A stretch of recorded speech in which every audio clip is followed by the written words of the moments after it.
Hi everyone, thanks for tuning in. So the things I have on my radar this week include whether the oil price has topped, a so-called bearish death cross pattern in the euro-dollar forex pair, and fresh 2021 lows in the euro-Swissy exchange rate. I'll of course also give a quick preview of the economic calendar this week, including US CPI and UK GDP data. Stay right there. GK Invest presents the week ahead.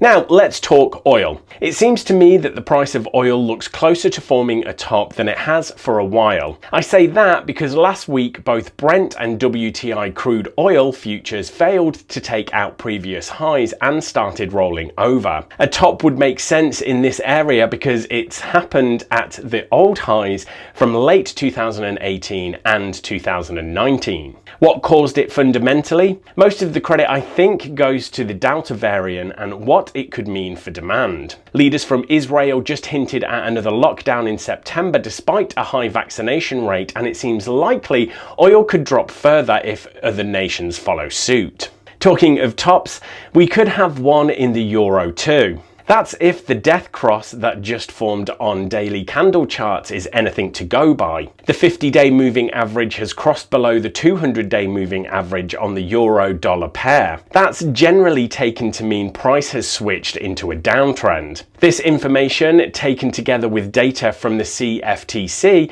that speculators have turned net long the US dollar for the first time in 16 months, suggests hedge funds think more downside could be on the way in the euro.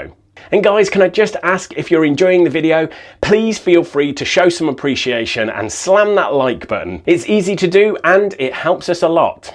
Okay, so one place the euro has already been sliding heavily is against a rapidly rising Swiss franc. Again, we can probably pin the explanation for this one on the rising COVID cases globally, because the franc gets used as a haven when traders feel uncertain. Last week, the euro-Swissy pair broke down to fresh 2021 lows, erasing the entire rally from under 1.08 to over 1.11 that took place this year. So far, the Swiss National Bank have not intervened in the FX markets, but when they do, it could be a big short squeeze. And before we finish, let's have a look at the economic calendar highlights.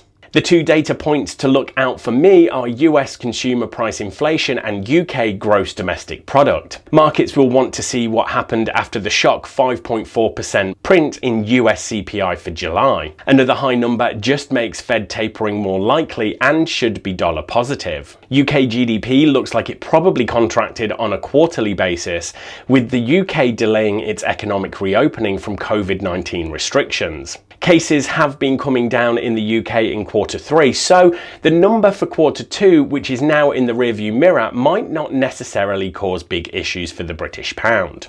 Right, thanks everyone, good luck trading this week, and make sure to click on subscribe so you don't miss the next episode of The Week Ahead.